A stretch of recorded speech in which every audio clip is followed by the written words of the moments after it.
this is your first time to watch this video, please subscribe and click the notification bell icon below so that you'll get notified whenever I upload videos and video contents in the future. Thank you so much. And our topic for today is basically about how to construct simple and correct sentences. I came up with this title for today because I want to make a follow-through video with my first video that was about how to speak English confidently and correctly. And also, I was approached, or I was messaged by a co-teacher before, giving me a feedback after watching my first video, and mentioned that she had a problem, or she is encountering some problems with her students who are in elementary, because now she's a public teacher, and her students are having some problems in constructing their simple sentences. Why? Because they are poor in vocabulary and they don't know their nouns, they don't know their parts of speeches. So I came up with this topic, okay? And also it reminded me with my previous experience when I was still teaching in college. I realized that even if students are already in college, they still have problems in constructing their sentences correctly. They are not aware of their subject-verb agreement. They can make sentences, but sometimes it's incorrect because they don't know how to use their nouns, they don't know how to use their verbs, okay? They don't know the subject-verb agreement, okay? Subject-verb agreement. Alright, so that's the main focus of my video for today. But before that, may I remind you, or may I give you a refresh of what are the parts of speech. Okay, what are they? There are 8 parts of speech, and they are basically, number 1, noun.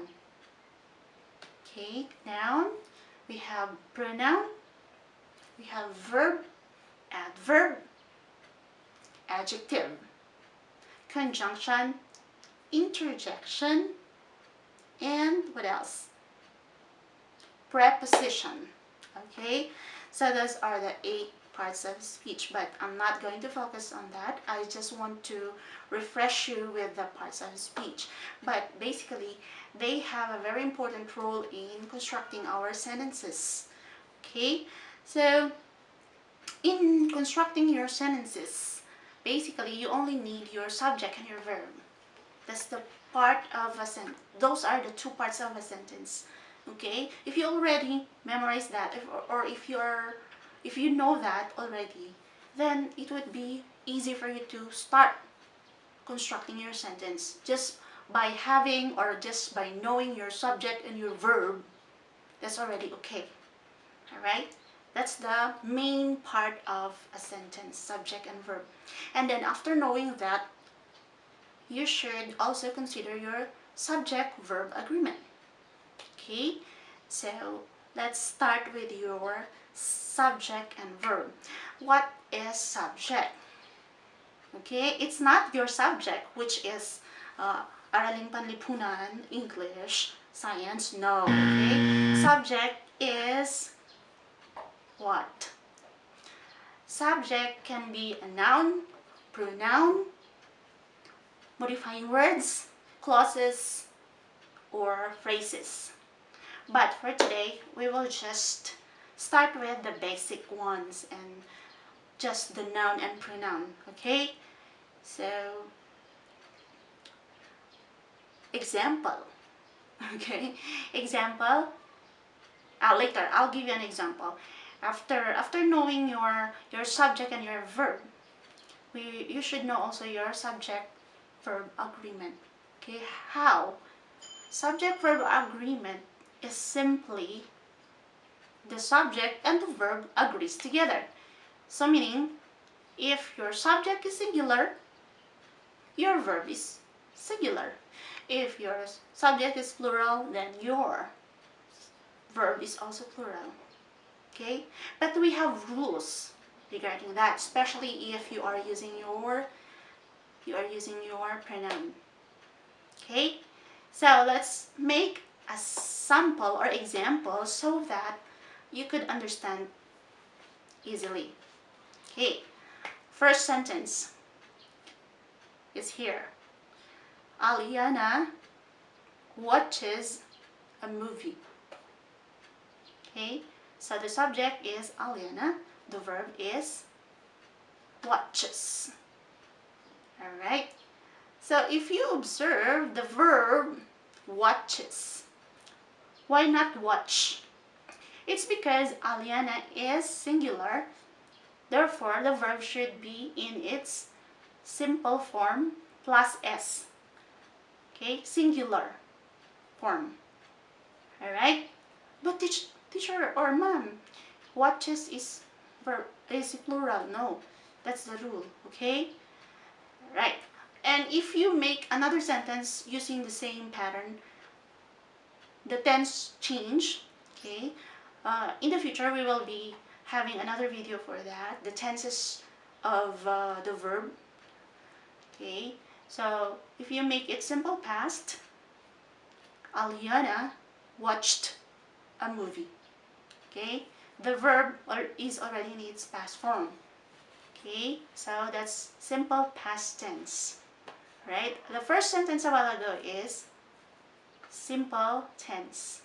Okay, and now let's change it into a pronoun. Aliana is a girl, therefore she. It becomes she. Okay, so just change Aliana into she. Right, so she watches a movie.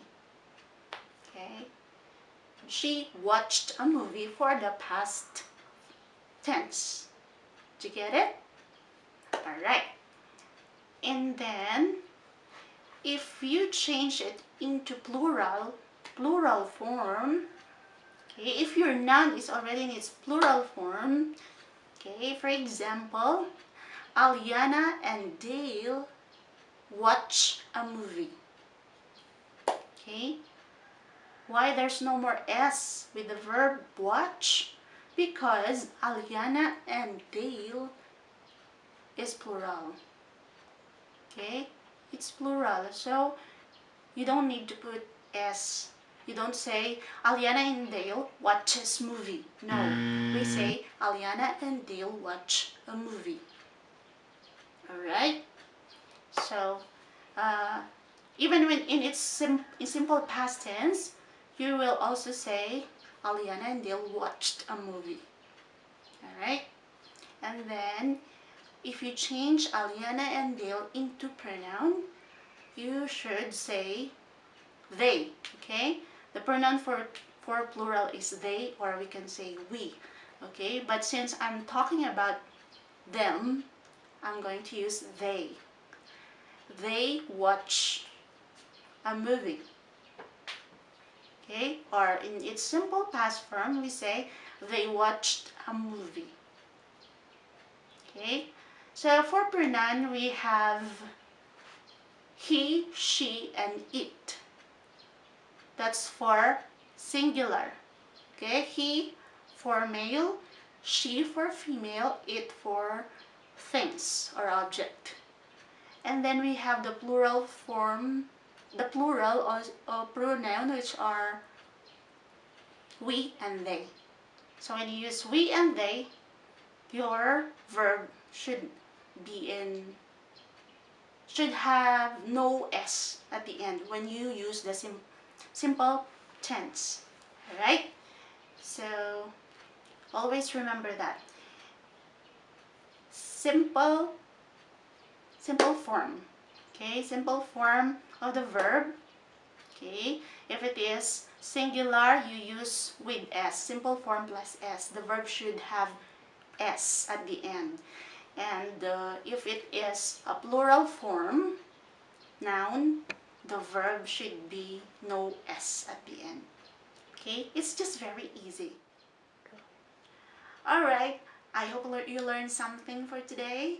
And again, our topic for today is how to construct simple and correct sentences. I will have another video for this to continue, and please take note on what I have told you. And if you know that already, if you follow that, you can make your own sentences, basic sentences correctly. Okay, I'd like to make a shout out again today for my camera girl, my daughter Aliana Ruth Veronica, my video editor Dale Baldo, and also my cameraman sometimes, my husband Alistair Baldo, and for Mama Veron Baldo for sharing my videos, for Flory May Baldo, Darrell Baldo, my sister Charlene Imperial, and more, and other friends who are keep on sharing and who are keep on watching my videos. Thank you so much. And once again, this is Cheryl saying, don't give up, don't be an orphan-minded, seek God's wisdom. That's all for today. Have a good day. Bye-bye.